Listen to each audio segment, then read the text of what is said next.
अध्यक्ष जी, मैं इनको टोकना। माननीय गृह मंत्री, अरे भाई बैठो ना, बैठ जाइए, बैठ जाइए, नहीं बैठ जाइए क्या। माननीय अध्यक्ष जी, माननीय गृह मंत्री, मैं इनको टोकना नहीं चाहता। प्रिसाइड शब्द प्रयोग जो किया गया है संविधान के अंदर, वो हाउस को प्रिसाइड करने के लिए किया गया है। ऑफिस समाप्त नहीं हो जाती, नहीं हुआ वही। हाउस जब मतलब सदन जब चुनाव में जाता है तब भी स्पीकर का ऑफिस चालू रहता है, ये पद खाली नहीं रह सकता। ये जो गलत इंटरप्रिटेशन करे, एक सीमित उद्देश्य के लिए ही मैं खड़ा हूं। मैं इसमें कह दूं कि बात अभी माननीय गृह मंत्री जी ने कही है, अगर ये हाउस डिसॉल्व भी हो जाए तब भी स्पीकर का पद रहता है, जब तक कि नया सदन गठन न हो जाए और जब तक नया सरकार या नई स्पीकर का चुनाव नहीं होता। अब गौरव गोगोई जी, आपका रूलिंग गलत है। संविधान की बात कर रहे हैं।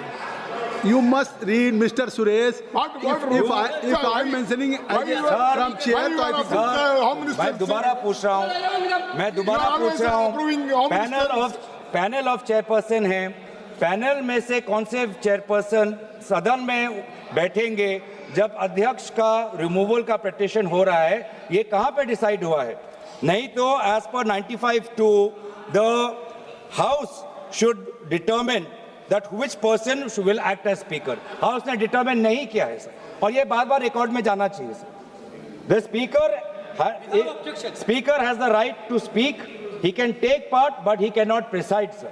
And by and so while the chairperson, a selected chairperson, has been chosen from the panel, that is a clear exercise of the power of the speaker, which is not allowed. It's a violation of the constitution. और यही हम देख रहे हैं पिछले 5 साल से, क्योंकि आज आप, जिसे हमारे ऑनरेबल कॉलीग वेणुगोपाल जी ने कहा कि इससे पहले भी 3 बार इस लोकसभा सदन के अंदर अविश्वास प्रस्ताव आया है, 87, 56 और 66 और 54 में।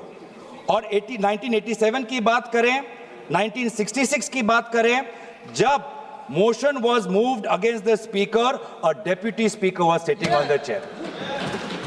A deputy speaker was speaking on the chair. और आज ऑपोजिशन इंडिया अलायंस के लगभग 200 सांसद होने के पश्चात भी आज यहाँ पे डेप्यूटी स्पीकर नहीं है। इस प्रकार का सदन चल रहा है यहाँ पे। देश को पता चलना चाहिए कि सदन कैसे चल रहा है। इस सदन के अंदर सर, ये माइक भी अब एक अस्त्र बन गया है। ये माइक भी एक अस्त्र है, ये माइक भी एक अस्त्र है, जिस अस्त्र को यहाँ पे सुविधा के रूप से सत्ता पक्ष को दिया जाता है और विपक्ष को, विशेष रूप से एलओपी को, उनके अपना बोलने के लिए ये माइक उनको नहीं मिलता। ये माइक नहीं मिलता, ये आरोप नहीं है, ये यही मोशन है। ये आरोप नहीं है, यही मोशन है। मोशन क्या है? That this house, having taken into consideration the conduct of the speaker of the house as regards disallowing the leader of the opposition and other opposition leaders to speak. कैसे disallow होता है? जब mic ही आप लोग देते नहीं हो, जब माइक ही नहीं आता है, ऐसे डिसअलाउ होता है। आज देश को पता चलना चाहिए किस प्रकार से ये लोकतंत्र चल रहा है, किस प्रकार से सदन की नियमों का उल्लंघन हो रहा है, किस प्रकार से संसद का और सदन की मर्यादा का उल्लंघन हो रहा है। ये सर, ये रेजोल्यूशन किसी विशेष व्यक्ति के खिलाफ नहीं है और हम दुखी भी हैं। हमें विशेष रूप से कोई प्रसन्नता नहीं है, कोई खुशी नहीं है, कोई उमंग नहीं है, कोई उल्लास नहीं है इस रेजोल्यूशन को लाते वक्त, क्योंकि व्यक्तिगत रूप से आदरणीय ओम बिरला जी सभी के साथ उनका व्यक्तिगत रिश्ता अच्छा है। इसीलिए हम दुखी हैं कि हमें आदरणीय ओम बिरला जी के खिलाफ इस प्रकार से अविश्वास प्रस्ताव हमें लाना पड़ रहा है। हम मजबूर हैं, लेकिन जहां पर हम खेद प्रकट करते हैं, जहां पर हम अफसोस प्रकट करते हैं, हमारा धर्म है कि संसद की मर्यादा को बचाना, और इस धर्म के अनुसार आज हम ये रेजोल्यूशन ला रहे हैं। क्योंकि इस सदन के अंदर हर सदस्य का यह कर्तव्य है कि संसद की गरिमा, संसद की मर्यादा और संसद के कानून को, नियमों को बचाना, और उस कर्तव्य के अनुसार ही आज ये हम अविश्वास प्रस्ताव ला रहे हैं। ये व्यक्तिगत रूप से ओम बिरला जी पर हम आक्रमण नहीं करना चाहते हैं। ये हाउस के डिग्निटी को बचाने के लिए, संविधान को बचाने के लिए और भारत के लोगों का विश्वास प्रजातंत्र में कायम रखे, इस कारण से हम आज ये अविश्वास प्रस्ताव ला रहे हैं।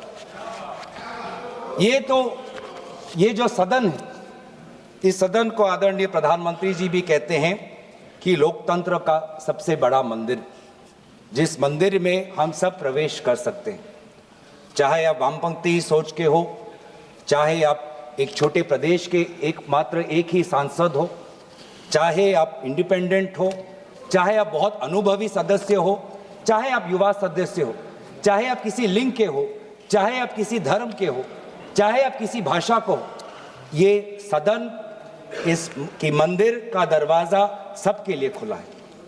और इस सदन के संचालन में आदरणीय अध्यक्ष महोदय का जो कर्तव्य है वो बहुत ही महत्वपूर्ण है।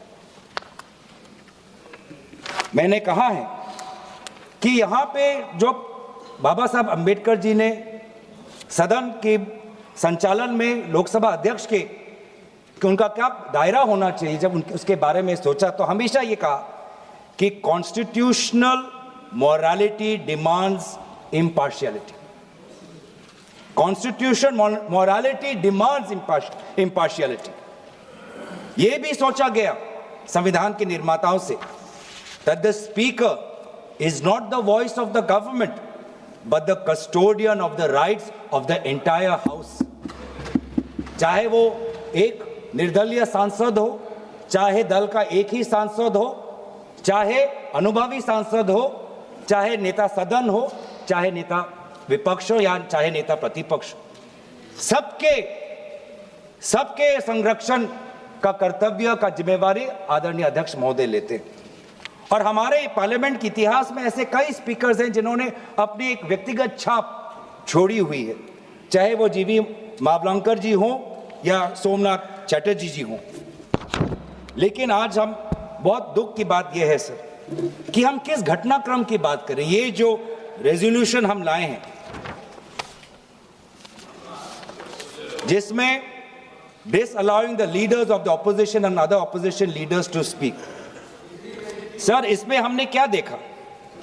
हमने ये देखा कि फरवरी के महीने में जब आदरणीय नेता विपक्ष इस सदन के अंदर president motion of thanks to president's address, जब उस समय वो खड़े हुए बोलने के लिए, सर लगभग 20 बार उनको इंटरप्ट किया गया, 20 बार इनको